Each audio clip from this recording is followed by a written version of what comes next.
Welcome to the Popcorn Junkies!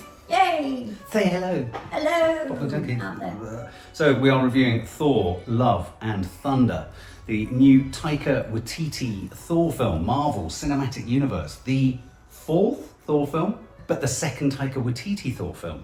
Oh. I think the first ever Thor film, do you know what? I think I'm right in thinking that the first ever Thor film was directed by Kenneth Branagh. Yeah, it was. I'm pretty certain. Wow. Yeah. I didn't like the first one. It's a direct sequel to Thor Ragnarok. It's directed by Taika Waititi. Yeah. It obviously stars Chris Hemsworth as Thor, but also in this edition is Natalie Portman coming back as his kind of love interest. And Christian Bale is in this as a villain, a fabulous villain. Is he a villain? Is he a villain? Or is he a villain? Is he just misunderstood? Is he just a grieving person? Is he misunderstood? Yeah, Gorr the God Slayer or whatever he is. Tessa Thompson's in there, obviously. I love her. Taika Waititi is also in there playing Korg, a rock. And so Thor Ragnarok, which we all really liked it, didn't we? It was incredibly brash, incredibly colourful. Yeah. And I thought that Taika Waititi did a really good job of keeping it camp, but keeping it Marvel. Yeah. So what were your thoughts going into this? Were you expecting much as we went in? I was. Yeah, you were really I was really excited. You were stupidly excited, Mum. I was, Yeah. because I really liked Thor Ragnarok so much. Did you? And everything I see Chris Hemsworth Yeah. in, I like him more and more. I know what you mean. wasn't that keen in the beginning of his life as a performer, Right. but I am now. Oh, right, okay. And what about you, Mads? Were you kind of excited about it? Yeah, no, I was really excited about it because I really enjoyed Ragnarok and the funnier twist on Yeah. Thor. And I was also really excited about the Guardians of the Galaxy being in it. I Yes, didn't know that of was course. going to Yeah, happen. you So got it was the added gonna be a treat, the treat. Guardians. The comfort characters. No. Well, Groot Wow. and all that. Yeah, absolutely. I can't get too much of the Guardians of the Galaxy. No, mate. Or can you? I don't know. Maybe you can. No, you can't. I don't think you can. Okay, well, Thor, Love and Thunder, it's had mixed reactions and responses. It's only at 68% on Rotten Tomatoes, which means that a lot of critics are coming at it quite hard. Oh, no. Suggesting it's a bit disjointed, a bit kind of disconnected, and that I think one of the main criticisms that's being levelled at it is, I think, the idea that Marvel is overly leaning on slapstick humour and not taking the world creation seriously enough. I don't think Marvel as a whole is. That's just what Thor's decided to Yeah. kind of do. Very good But I point. think it works with it. Yeah. It totally Like works. the earlier Thor films, Oh, they're so dull. it's just because they were serious, it was harder. I don't know, because as much as I love Thor and you know, it's all quite cringe if it's been taken seriously. Like I feel like Thor kind of needs to be taken the piss out of. Yes. Because it is very just Silly. Yeah, It is silly. He's a god of the, I don't know. It just works that it's comedy. Yeah, it's that stuff that I think the reason I think Taika Waititi has really gravitated to these films is that for me, Ragnarok reminded me of what, you know, space operas. The original idea of a space opera was Flash Gordon. Oh, okay. Of course, there's the Flash Gordon film that we all know that's very camp, and I can't stand Queen sing it and all that kind of stuff. But actually, that's what Star Wars was originally inspired by, was Flash Gordon, the TV series. And so this idea of space, I think Taika Waititi has managed to absolutely capture the campness of the Flash Gordon film, Yeah. but the inherent campness of what a space opera is. I think Guardians of the Galaxy does it successfully as Yeah. well, where there's a lot of kind of tongue-in-cheek stuff, there's a lot of slapstick, there's a lot of very clever humour, which there is in this. But there's also pathos, and there's a kind of relatively serious superhero aspect to it. Yeah. But So to say that the story hangs together really well. Does it, do you think? I Yeah. don't think it was that disjointed. No, I I didn't. think it was disjointed. Also carried itself with comedy enough for it to not be. Yeah, Yeah. exactly. To not look at it as a disjointed. So essentially, we pick up the story. Well, the film starts with what I thought was a really captivating opening scene. It was Christian Bale. Yeah. What did With you think his of that? daughter. With his daughter. Yeah. He's in the Sad. desert. She's dying. He's struggling. I was a bit. I found the bit where he met the god a bit weird though. The That god was looked really strange. strange. He looked like his head had been like edited on to his body really badly. I don't know, Yes. like that scene for me, I was a bit like. It was It too looked green. a bit weird. Yeah, it It was. just looked too it's badly CGI. Do you think they thought they could get away with it because it was meant to look like a mirage in the desert, and so it was all a bit Maybe, mirage? Maybe, Maybe. but he looked too Yeah. stupid. He looked Although too it did stupid. look like an Indian god that I've seen somewhere. No, but it was badly done. No, it was- the it lighting was didn't badly suit done. Well, his and face also to his it was body. badly done. Whereas I thought the design and the sort of costume and the makeup of Christian Bale's character was really meticulously It brilliant. was. I thought he Yeah, Yeah, had no, I a loved lot- all of the opening. Just That. I didn't sell it to Yeah. the god thing. Yeah, I agree. You're right. I agree. I think back to that. Yeah. And then we go to find Thor, who's become sort of, we've got what's his name, Korg, sort of basically telling the tale. It's quite a nice device. Taika Waititi voicing Korg, as he kind of said, "Let me tell you a tale." Yeah. So there's a lot of that kind of mythical storytelling, which I thought was, it was great fun, and it's a very neat narrative device to do huge flashbacks. Lots of contextualising, lots of getting us back up to speed, lots of telling us where we are. So we realised that really Thor became a beer-swilling depressive, but then sought to sort his life out and his shit out.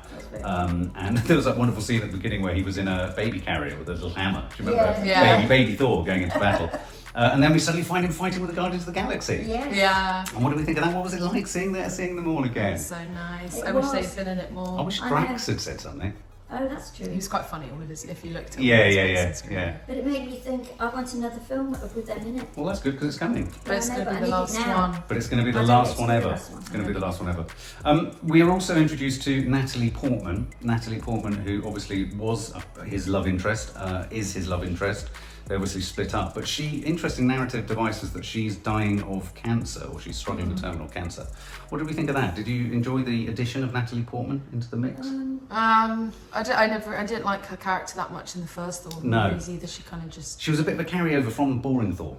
Yes. Yeah, she's just a bit irritating. She's a bit straight. Yeah. Yeah, good. Did you find her a bit straight? I found her a bit straight all the way through. But I found this story, obviously the storyline was really sad though. And it worked. It worked, yeah. It was just... I just had that moment of her being when she was first introduced, being a bit like, okay, she's back. It was like ticking a box. It was all, it was fine. And she really annoyed me when she was Thor as well.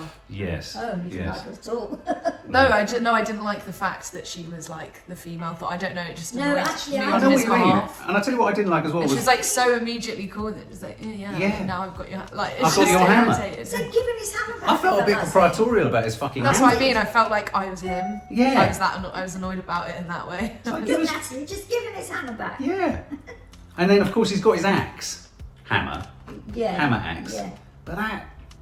Well, anyway, I tell you what, Chris Hemsworth throughout this film manages to pull off the absolutely impossible. I mean, I have to say, Marvel are very successful at making a tree have personality, a raccoon have personality, DC have made a shark have personality. But in this film, they managed to actually imbue an inanimate axe and hammer. With person. I mean, and it's all Chris Hemsworth doing the work with it. True. So of course, I have to say, Chris Hemsworth is in comedy. He's at the top end. I mean, every line that comes out of his mouth is comedy gold. Did you think he was really funny? Yeah. I think he's kind of gravitated to kind of Thor-like level of humour. Yeah, I do. I mean, whereas in the old days, I'm talking the very old days when he first started, I thought he was too grandiose. What do you mean? Grandiose? What do you mean by grandiose? The first I thought he liked himself too much. Right. No, but to be fair, that's what Thor is. is. In those first films. Yeah, it wasn't just in Thor though, it was in other things I saw him in. But the actor. Right. But he seems to have ditched that completely to be this, let's face it, a bumbling child or an idiot most of the time. man-child. Which is so funny. And he keeps throwing himself under the bus, doesn't he? At all times. So I've ditched that thought completely, and I think it's wonderful. And so basically in New Asgard, there's this kind of tourist town. I quite like this. I don't know if anyone else has seen this. I want to go to New Asgard. I do. I want to go and see the rocks. Let's talk about the play within a play. Let's get Shakespearean for a minute. With Matt Damon in it. Wonderful cameos. Matt Damon, Melissa McCarthy, Sam Neill. And apparently, I think it's Liam Hemsworth was playing him, his brother. It was his brother playing. No, that's not Liam. Maybe it's the other. Yeah, no, it is. Oh no, sorry, Luke Hemsworth.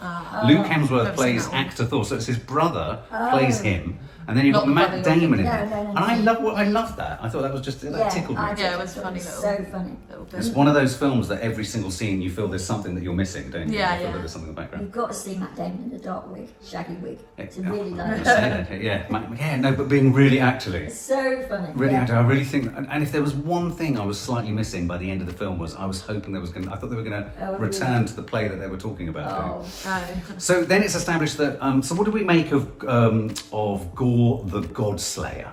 I thought he was a really good villain. He was great.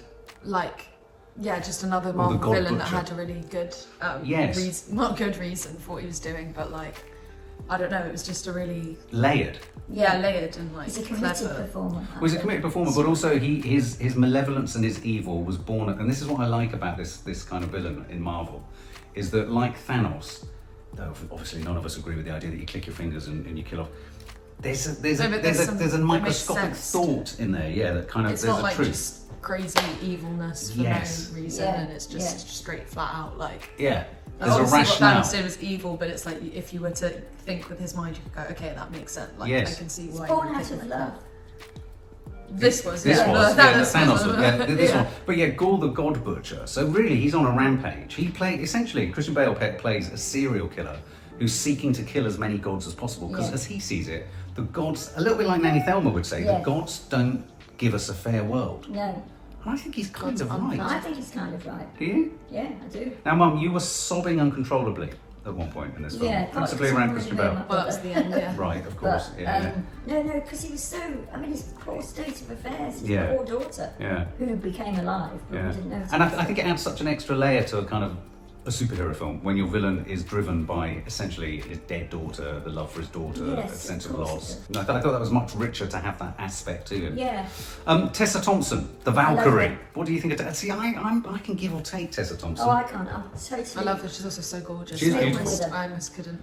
She has a certain sort of kick-ass smartness to everything, doesn't She's she? brilliant, I love her. I really like her character. I Oh, liked her yeah. a lot more in this than in Ragnarok. Yeah, Um, she was given more to do in this, wasn't she? no, she had more to do in Ragnarok. I was gonna say, She yeah, annoyed she me a did. bit more than the rest. And what did we think of the sort of storyline? Did we think it became a bit? I mean, I think really it's an opportunity, this film, to go from comedic skit to comedic skit, Yeah, it from humour to humour. We get these kids.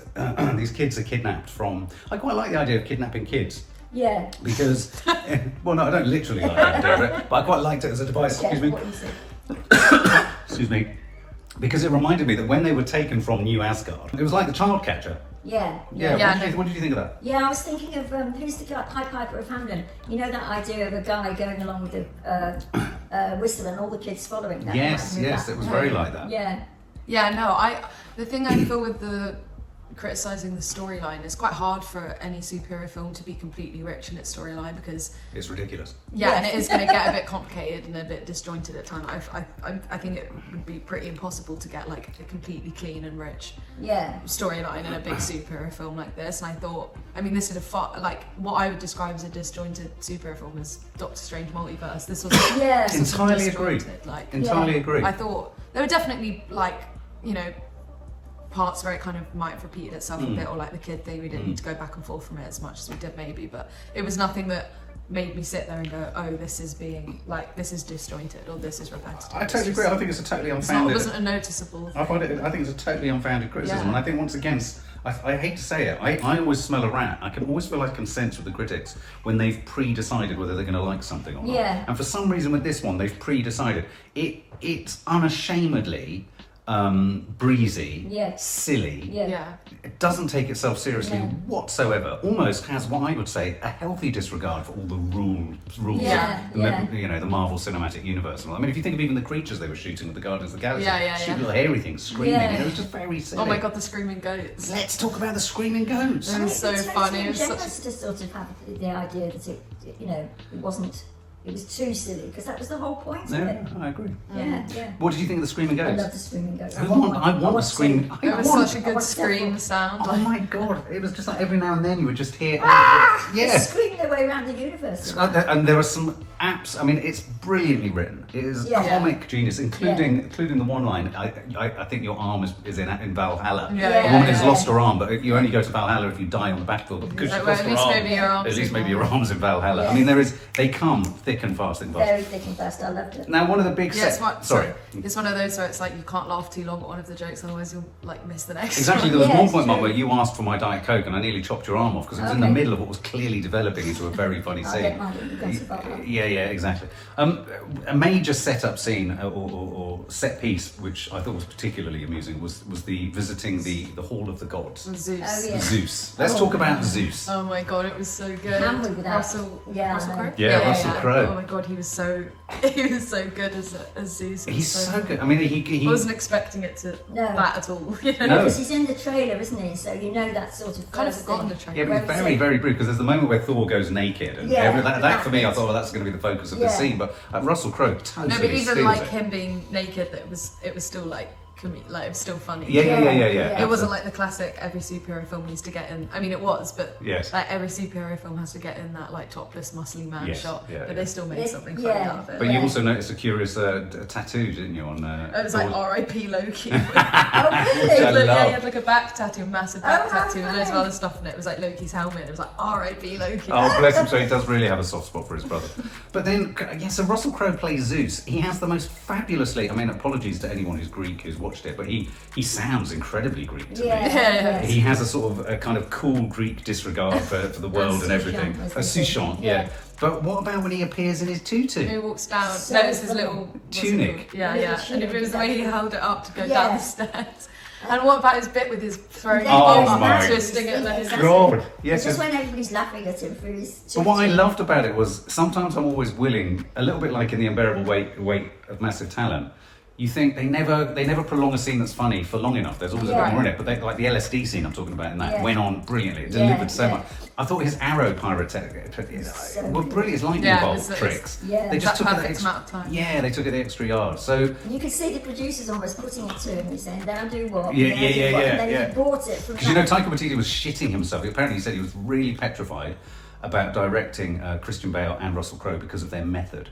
Oh, okay. And he was like, Because they're both- fucking hell, if they both What go do you- really serious on me, I'm not going to know how to Oh, do this. okay. But in a weird way, both of their method styles, they Yeah. literally took it Really to the worked. nth degree of their comedy. Yeah. Comedy bones or what. Yeah. And so the whole film kind of, it kind of muscles along. It's a romance. Muscles along, yeah. It really does muscle along. It's a romance that rescue the kids, kind of rescue the kids. We've got Gorr the God Butcher, kind of gets more malevolent. I sometimes wish the villains had more sort of things that they could do rather than just swinging a sword. Do you know what I mean? Yeah, I see what you mean. Yeah. Sometimes it gets a I bit- wished he kind of, we saw even more of his like. Cleverness. Yeah, but also his sadder side. Like I feel Yeah, like he we could could have have done with gotten a more lot segment. more of the villain in this. Yes, I we agree. only really got him in that bit with the kids. Yes. And then when he was like face to face with Thor. Yeah.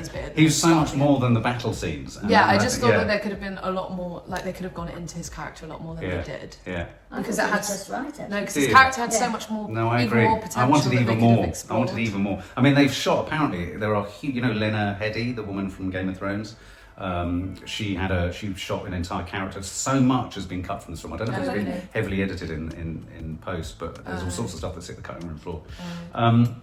Yeah, but this film does offer you the unusual spectacle of seeing a load of toddlers becoming quite lethal with Oh, teddy yeah, that was bears. really cool. Yeah, That was yeah. such a like Jojo Rabbit. It was Yeah, such a JoJo yeah. rabbit. I was going to say, so what do you think? So Taika Waititi's humour, he's got a singular style, hasn't he? He A has. singular Yeah, sense but I of love humour. it. I do. I do too. Because I was worried, I was saying to Natalie the other day, I was saying, I worry sometimes, I think he's funny, but maybe he's just kind of slightly, for me, this hit every target it Yeah, Yeah, intended. no, it Yeah. didn't miss anything. So it's 2 hours long, and it didn't feel that Didn't long feel like at that. all. It And usually with trots along. yeah, Whips along, usually yeah, it does. as much as I love Marvel films, Yeah. like, they feel as long as they are Yeah, usually. yeah. But this honestly felt like an hour. Yeah. Yeah. Okay, well, let's just sum up and score. I loved it. It made me laugh out loud, absolutely raw, and it made me cry. Yeah, sob. So Sob, all not cry, right. sob So all that uncontrollably. means is that all emotions are covered in this film. You were very excited about seeing it. I was, but rightly so, I think. Yeah, rightly I so. think Thought it was beautifully written. Mm. The only thing where it very slightly pulled for me was the Natalie Portman bit, Yeah. where I had to sort of push myself to be as involved with her. Yeah, I think that's just a fair point. And although you guys have said you wanted more of whatever his name, the God Gorr the Slayers, God it was Butcher. absolutely the right amount for me. I felt to Right. have pushed it any more with that because it was very emotional. That I think Maddie's right. I think we could have done with one more. I would have fought for one more Another scene scene of. of him. Oh, okay. There wasn't enough scenes of him. we Yeah. couldn't because he refused to work with any other Yeah, actors. yeah. Oh, I'm a joke. Perhaps. Sorry. I mean, Don't come Yeah, for Christian, come for her, not us.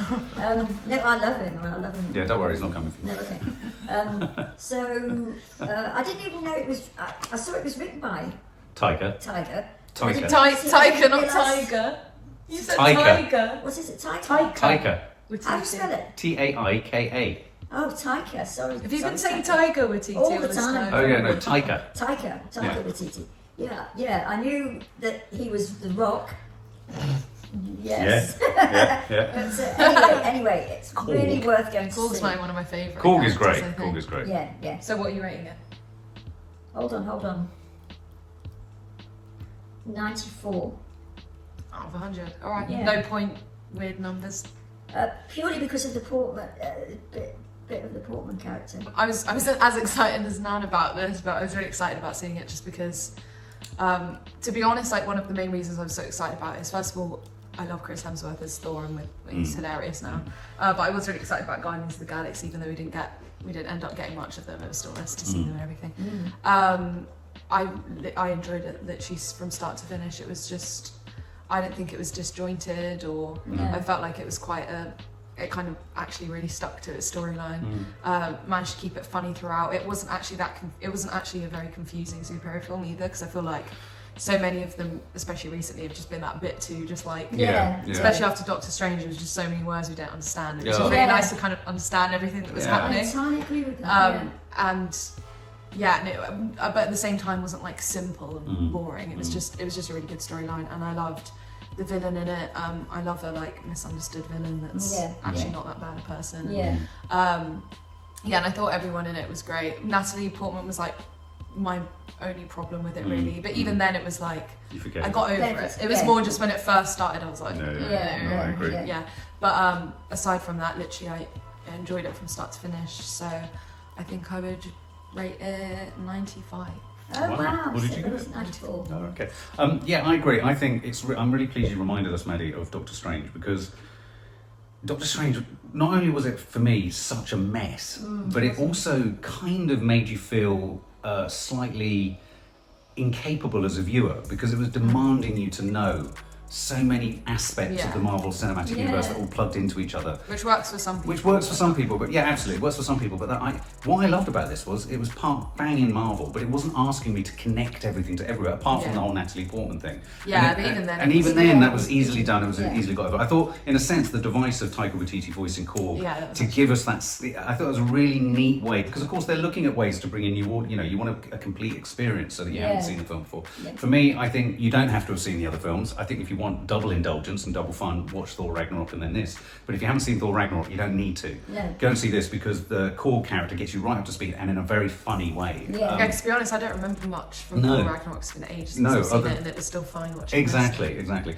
Lots and lots of set pieces. If you could watch this film 2 or 3 times and get more and more from it, because it's so funny. It's laugh out loud funny. We're literally belly laughs all over the place. Doesn't take itself seriously, and yet at the same time does that really clever thing of going very serious when it needs to. Certainly around Christian Bale and all that. So I thought, personally, I think the critics of sorry, go on. So I just wanted to add that I really loved the black and white sequence. Thank you. Yes. It's really cool to have black and white in a suit, like you were saying when we were in there. Like no, you're right. Someone has to do an art house superhero film. I mean, black and white art. It looked brilliant. Really cool. And I don't know if you noticed, the light of the hammer, there was just colour, but the light was red. Really neat sequences. No, really neat monochromatic sequence. I love that. I think the critics are doing what I now call or dub a Lone Ranger, which is they pre-decide when they don't want to like something. And whilst the score isn't that low, I think there's a little bit of that creeping in. They just want to be weird. They should have been weary with Doctor Strange, not this one. I think this is cracking. I'd give this 95 too. Nice. Okay. There you go. We were all on the same page. We were. You are worthy. For more film and family fun, don't forget to click the subscribe button and make sure to click the bell to never miss an update.